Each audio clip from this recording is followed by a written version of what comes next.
Hello there. Welcome back to the Hollow Voice. I'm here to help you unwind tonight. If this sound helps you relax, please like the video and subscribe to the channel. Tell me, where are you watching from? And what time is it right now? Now, find a comfortable spot and let yourself unwind. Are you going to get a pint in then? They've just called time. I didn't hear him at first. I was miles away, playing on the gambling machine in the far corner of the pub.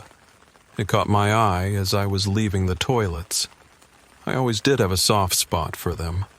To my left sat an old couple in the corner, talking about how crap telly is nowadays, and to my right a rather raucous group being quite vocal about how they lost the pub quiz but won a pickled egg. "Oi, cloth ears! They've just called time at the bar." I definitely heard him that time and replied, "All right, Will, you cheeky get. In fact, you get them in now for your lippiness. Half of Old Peculiar, please. Oh, and make it snappy. They've just called time at the bar, I think." As he toddled off to the bar, I chucked another quid into the machine, and this time I was sure I would get the jackpot. The bleeding thing had already had £4.50 out of me. We'd come to the quaint old fishing town once again at the beginning of November. By then, it was classed as out of season and was cheaper.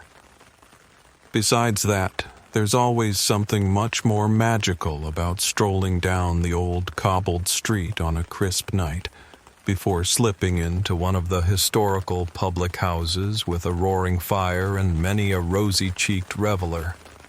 Will returned from the bar. "Here you go, my little chickadee. Have you actually even won out on that machine yet?" he asked. "Nope, not a sausage. You never know, though. Anyway, it's better than them shooting games you go on in the amusements. At least I'm in for a chance of winning my money back. Let's hope your luck turns round soon then.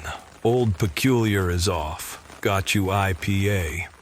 We finished our drinks and made our way back to the cottage we had rented for the week. As we exited the throng and warmth of the pub, the biting night air brought silence outside. It was my suggestion that we go for a short stroll down to the harbor. I stood at the edge and watched the glistening black liquid pull and push beneath me. The orange shimmer from street lighting danced upon it like fire. It cast my mind back to the warm glow of the pub, and I wanted to go back to the cottage now to view all this beauty from the other side of a window in a centrally heated room. As we walked back up the cobbled street, the darkened entrances between shops to old yards on either side of the street seemed to pass with increasing recurrence, and each one blacker than the last. Anyone or anything could have been lurking in those old alleyways, and as I tried not to think about it, I gripped hold of Will's arm even tighter. The more I tried to ignore scary thoughts, the more my mind dragged me back to all the traditional ghost stories in the local interest books that I enjoy reading. Well, in the daytime anyway. "Are you going to get a pint in then? They've just called time." I didn't hear him at first. I was miles away playing on the gambling machine in the far corner of the pub. It caught my eye as I was leaving the toilets. I always did have a soft spot for them. To my left sat an old couple in the corner, talking about how crap telly is nowadays, and to my right a rather raucous group being quite vocal about how they lost the pub quiz but won a pickled egg. "Oi, cloth ears! They've just called time at the bar." I definitely heard him that time and replied, "All right, Will, you cheeky get. In fact, you get them in now for your lippiness. Half of Old Peculiar, please. Oh, and make it snappy. They've just called time at the bar, I think." As he toddled off to the bar, I chucked another quid into the machine, and this time I was sure I would get the jackpot. The bleeding thing had already had 4 pounds 50 out of me.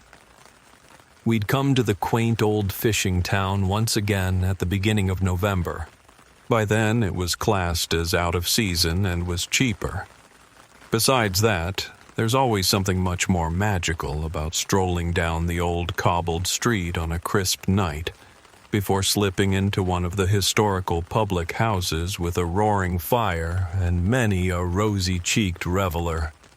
Will returned from the bar. "Here you go, my little chickadee.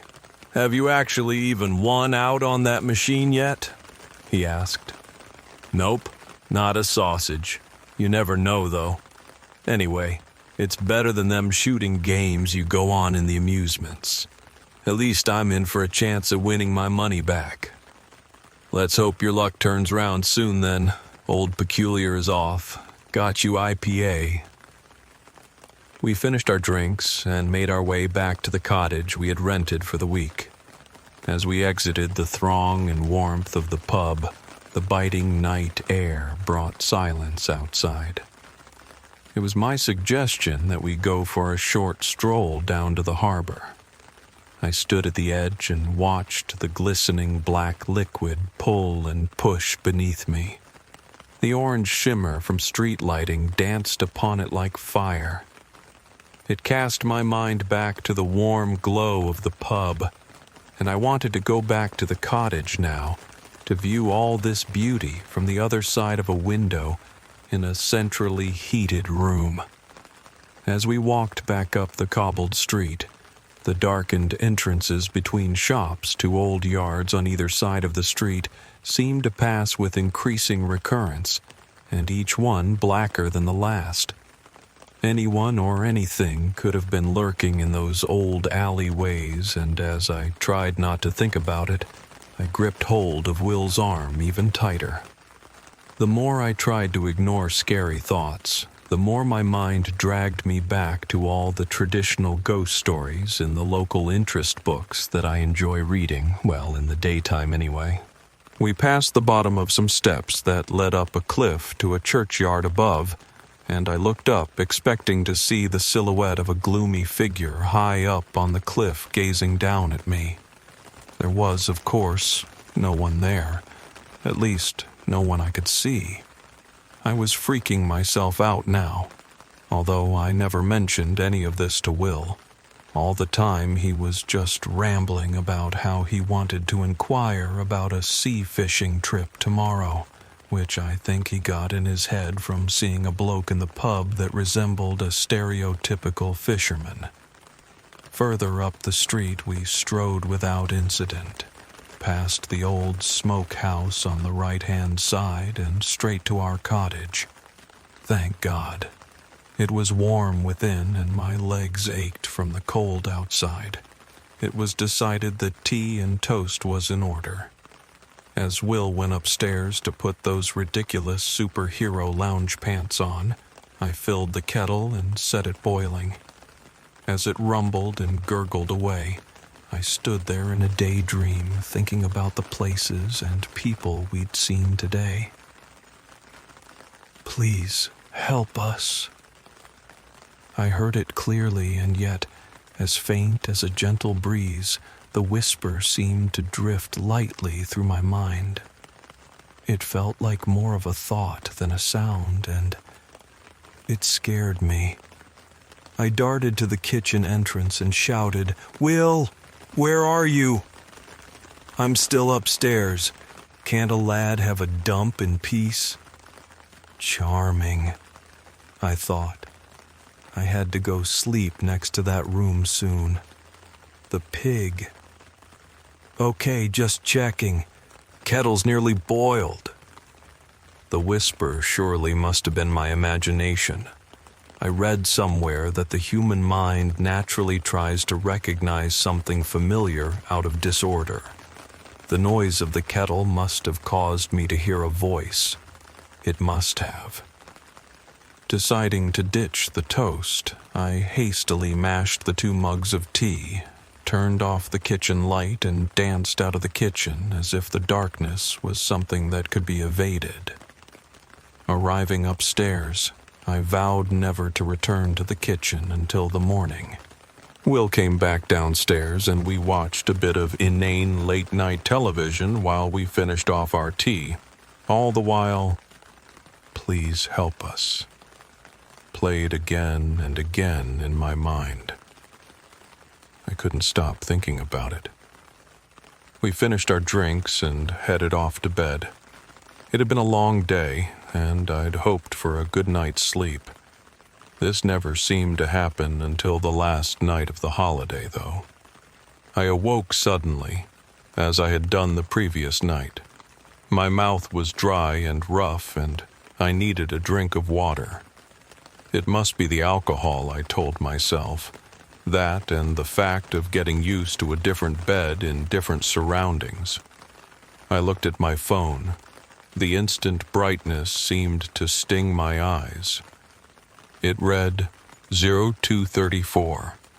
I lay there for a while, pondering if I really needed that drink of water, as the prospect of traversing 2 floors of a strange old house by myself in the dead of night whilst already thinking about spooky goings-on felt rather daunting. "Come on, girl," I said to myself. "Grow a pair and get on with it." I gathered up my courage and slipped out of bed, being careful not to wake Will, although not as careful as I could have been, as the company would have been nice. As I stumbled down the stairs, the floor felt unnaturally cold. The heating must have been off for a while now, I thought. You know these holiday cottages? The central heating can sometimes be something that can't be understood or reasoned with. I reached the bottom of the stairs leading to the kitchen, and as I came round the corner, I saw her just stood there staring back at me. Her face was pale and soft as freshly driven snow, and her long dark hair looked like snakes falling from her shoulders. The eyes. Oh God, the eyes. Like 2 spheres of Whitby jet, they seemed to absorb the light from her face like black holes. I screamed and jumped back in terror. So did she. Coming to the embarrassing realization that the specter was actually just my reflection in the full-length mirror next to the downstairs bathroom, I continued to the kitchen, if a little shaken up. The kitchen sink was situated right in front of a window that faced out down the old cobbled street, back towards the steps at the base of the cliff up to the churchyard. The first floor where the kitchen was situated was higher than the street level, so you could get quite a good view of the passers-by below. The orange glow of the lighting gave definition to each of the cobbles, and the street resembled the back of a giant snake that tapered off into the distance. I stood there a while in the silence, wondering if I could see silhouettes in the distance where the gaps in the street lamps gave way to shadows. I turned the tap on, and the metallic gush startled me at first. I stood there waiting for the water to run colder, and was suddenly shocked as 2 figures emerged from beneath the window, heading down the street away from me. It was a woman and a little girl, both in some sort of period dress which appeared very smart and brightly colored, despite the darkness. It looked like maybe Victorian dress. The girl skipped along happily next to the woman, who was holding up a dainty-looking parasol above her head. At night! I could not believe what I was seeing. Why the hell would a woman and a little girl be out walking in the middle of the night? I found it very odd, but maybe they were here for the famous goth weekend. As they carried on, seemingly without a care in the world, I turned to the side and fumbled in the cupboard for a glass to quench my thirst, which seemed to intensify as I observed the odd couple. I turned back to the sink to fill my glass, and as I looked again down the street, They weren't there. They'd vanished. Even if they'd ran down the street, they wouldn't have made it to the end in that space of time. I stared hard at all the darkened nooks and crannies to see if maybe they were hiding and playing a trick on me or someone else that I hadn't seen. I filled the glass, turned off the tap, and waited for the sink to stop gurgling so it was silent again. I also turned off the kitchen light. It would be difficult for them to see me that way too. I waited a few minutes and heard nothing. Then a footstep outside the front door.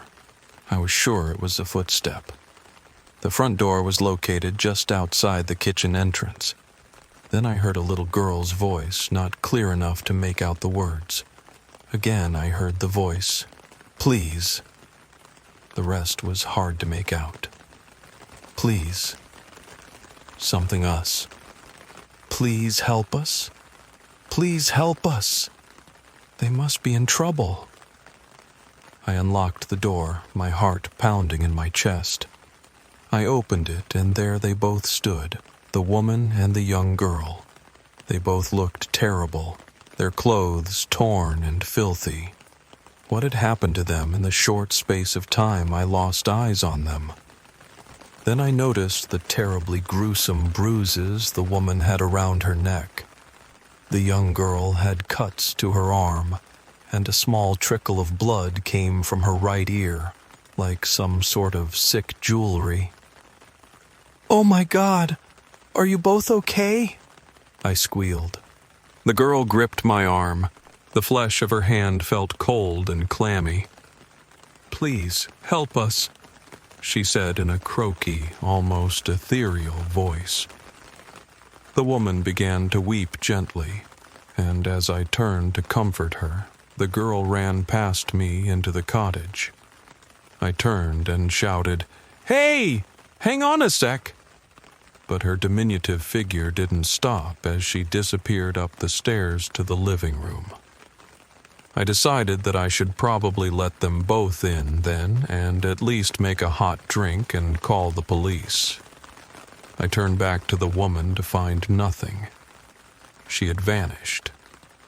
I ran out into the street to see if she had fled down it, but I could see no one. A black cat stopped halfway up the street and turned its gaze toward me. The two glowing orbs of its eyes seemed to pierce my soul. Still in disbelief that the woman had offloaded her daughter and made a quick getaway, I returned to the house. I closed the front door behind me and went up the stairs to the living room. The place felt freezing. The girl wasn't in the living room. "Oh God," I thought. "I hope she hasn't run upstairs and scared the crap out of Will." Sheepishly prancing up the stairs, I went up to the bedroom to see Will in bed, fast asleep, snoring away. Where the hell had she gone? I checked in the ensuite bathroom and the wardrobe, but could find no trace of her. I seriously thought I was losing it by now, and I went back downstairs to check behind the sofas. Nothing. I went down the second set of stairs, checked in the spare bedrooms, the bathroom and the kitchen. Nothing. It was so surreal, and I was now feeling sick from shock. I had no choice but to go back to the bedroom and wake Will. "Will? Will? Wake up. Something weird has just happened." He stirred. What's up? You okay?"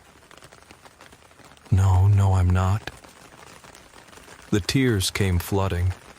I explained what had happened, and he agreed to get up and have a search about for me.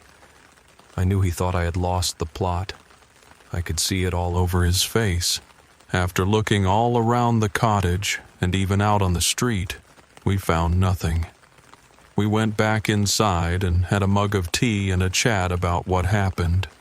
"You've been under a lot of stress lately, what with work, and of course it's roughly a year since Jen passed away. Jen was my best friend who died in a car accident. I resented him for bringing that up, but he could have a point, so I just shrugged submissively, agreeing. He managed to persuade me to go back to bed, but I knew I wouldn't sleep. All I could think of was that, if I closed my eyes, I would open them to see the little girl stood in the corner of the room staring back at me. Eventually, I drifted off to sleep. I awoke sharply. I panicked as I realized I was alone in bed, but then noticed the soft daylight pouring in through a gap in the curtains, like a waterfall of platinum. I could hear the tinkle of cups and the low rumbling of the kettle downstairs and realized Will had got up and was pottering about. I checked my phone for the time, 14:34. I could not believe how late it was. I stumbled downstairs to the kitchen. Will was busying himself washing the pots. It was always like someone had made a 4-course meal for 12 people when he made nothing more than a sandwich. "Good evening, Sleeping Beauty," he quipped. "Fancy a cuppa?" "Jesus, why didn't you wake me earlier?" I asked. His hilarious remarks continued. "That's Mr. Jesus to you, lass, and don't forget it. I just figured you could use the beauty sleep." "You're not funny, mate. Yes, coffee would be wonderful. Cheers. Any more woo things that go bump in the night?" he inquired, seemingly wanting a slap. "You bastard. That's not at all funny. It really freaked me out." "I'm sorry. That was a bridge too far. How do you feel?" "Not too bad. Once I fell asleep, I don't remember waking back up. I don't know. Maybe it was just a really vivid dream." I couldn't get the events out of my head, but I also didn't feel like I needed to see someone about it. "Do you want to call it short and get back home?" he asked. I actually felt like I did just want to go back home, or at least stay somewhere else. I knew he was just being polite, though, and it wouldn't be fair to ruin his holiday because of me. "Nah, I'll just lay off the old peculiar from now on." "Oh, you heathen. Are you hungry anyway? Come on, get dressed and we'll go get some fresh sea air and a bag of chips down on the front." It sounded good, so I got dressed and wrapped up, and off we went. Come nightfall, we found ourselves back in the warmth of the pub. It felt comforting to be surrounded by people. I was worried that maybe the drinking could have had an effect on me, causing what had happened the previous night, so I was sticking to soft drinks. Will wasn't, though. Apparently it's against his religion to go to a pub and drink non-alcoholic drinks. "Shell? Sorry, what?" I was miles away and didn't hear Will talking to me. When he said my name, it jolted me like an alarm clock. "I asked if you wanted another drink. Are you okay?" Yeah, I'm fine, thanks. Was just thinking. I'll have a tomato juice, please." "Tomato juice? Are you making a bolognese?" he joked. "Just go to the bar, Pillock." "Yes, ma'am." He saluted as he got up and went to the bar. I just sat there looking round at all the people, noting how busy it had got. All the tables were now full.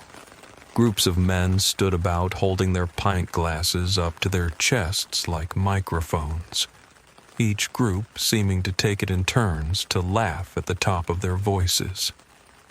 A gap appeared between two of the groups, and the vision that met me hit like an Arctic wind. The little girl stood there, looking back at me, and everyone seemed oblivious to her. In the light, I saw her better now.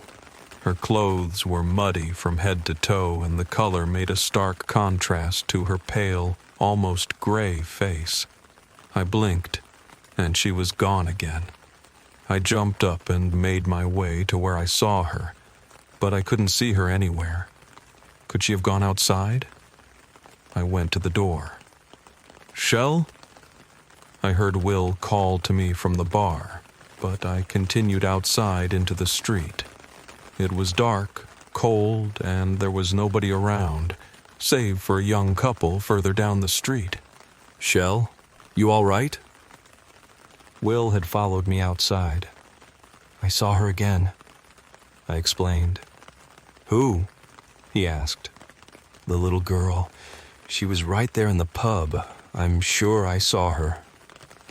"Well, she's not here now, love. Come on, why don't we go back in and get a drink and then head back?" I could tell he was totally bewildered and didn't know how to deal with this. "Can we just go back now, please? It's getting late anyway. I fancy an earlier night. I'm shattered." Once back at the cottage and in bed, I made him lock up while I went and got tucked in this time. I laid there for a long while after he had started snoring. I couldn't get the little girl's face out of my head, standing there looking so forlorn. I checked the time and it read 02:34, so I closed my eyes for what felt like the 1,000th time and attempted some sleep. The dream that ensued played out so vividly and real in my mind. Once again, I saw the woman and the little girl skipping down the street. "Look how fast I can run, ma'am!" shouted the little girl as she started to make her way off down the street. "Don't go too far ahead, Emily. It's starting to get dark and Mad Maggie might catch you," shouted her mother. They got to the turn at the bottom of the churchyard steps and entered a small house with a big wooden door. The door was heavy and made a creak as the mother opened it to let the girl in and then closed it behind them both. They entered the living area, and in there stood a man who at first had his back to the pair, stoking the roaring fireplace. Hearing the heavy door shut, he turned to face them. His speech slurred, and it was clear he was very drunk and very angry. "Where have you both been? Where the flamin' hell's me tea?" he barked, his scowl blackened as he brandished the fire poker. "We were just out for a stroll in the evening air. I thought nowt bad of it, love. I expected as much that you'd be home later than this, so I could have had your tea ready," offered the mother. She was shaking. "What is it to you what time I should be home? You should have my tea ready. I lost a bit of money playing cards, which is why I'm home early. Do you think if I had more money I'd come back to see you? Useless bitch." It was at that moment that little Emily plucked up some courage. "Don't you talk to my mummy like that." "Shut up, you!" he spat. At that moment, he swung the fire poker. It connected with the side of Emily's head. She fell to the floor and lay there lifeless. The mother screamed in horror and swooped to the floor to help her daughter. Sadly, it was futile. She knelt there cradling Emily, crying. "Stop crying! Stop crying!" he shouted as he lunged forward, wrapping his weathered hands well around her neck. The sinewy tendons in his hands seemed to twist and creak like ropes. She choked and struggled a while, but was no match for his strength. She eventually slumped. He waited till nightfall, and when he had sobered up, he carried their bodies under the cover of darkness, one at a time back up the cobbled street, past the steps at the bottom of the churchyard, past the old smokehouse and up towards the face of the cliff. He decided that if he were to cast their bodies into the waters of the harbor, the authorities would surely find the bodies soon enough when they washed up on the shore. He decided to dig into the side of the cliff, the crashing waves masking the sound. The full moon cast a ghostly aura over the macabre scene. The mother and daughter were covered up in an undignified tomb of soil and rocks. "Please, help us. I awoke with jolt. I knew now what I had to do, how I could help them. I carefully and silently slipped out of bed and got dressed. I crept downstairs and into the kitchen where I knew I'd seen a shovel in the cleaning cupboard and a battery-powered lantern that was in the overhead cupboard with the fuse box. I crept back upstairs to the living room, where to one side of the cottage there were patio doors which led out onto a seating area and small garden which faced the cliff. The back of the garden was surrounded with a fence, which wasn't very high, and I managed to get over it with relative ease. I stood on the other side of the fence and faced the cliff, which towered above me. How could I have known where to dig? The spot I started on just felt right. I felt so irresponsible in the back of my mind for digging into the weathered cliffs, but I couldn't stop. I began cutting into the hard earth with the shovel, hitting rock after rock.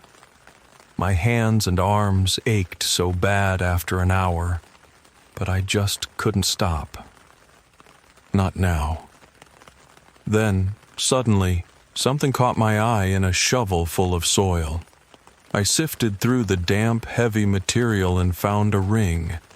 It looked like a beautiful wedding ring. I must be close, I thought, and continued the rest of the excavation with my hands on my knees. My own death seemed inevitable as I groveled back into the hole, which was easily over 1 meter deep. I soon came across something hard and light-colored, protruding from the earth.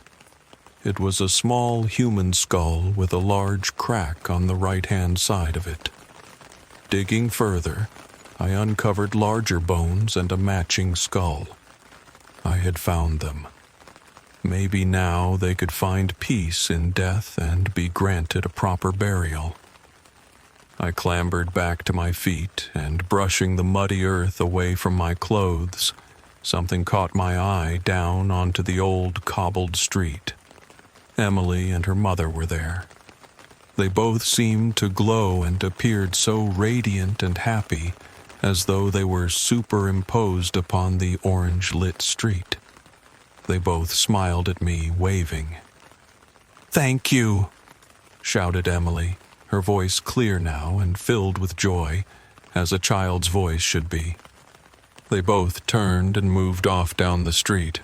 Emily was skipping all the while as they faded away,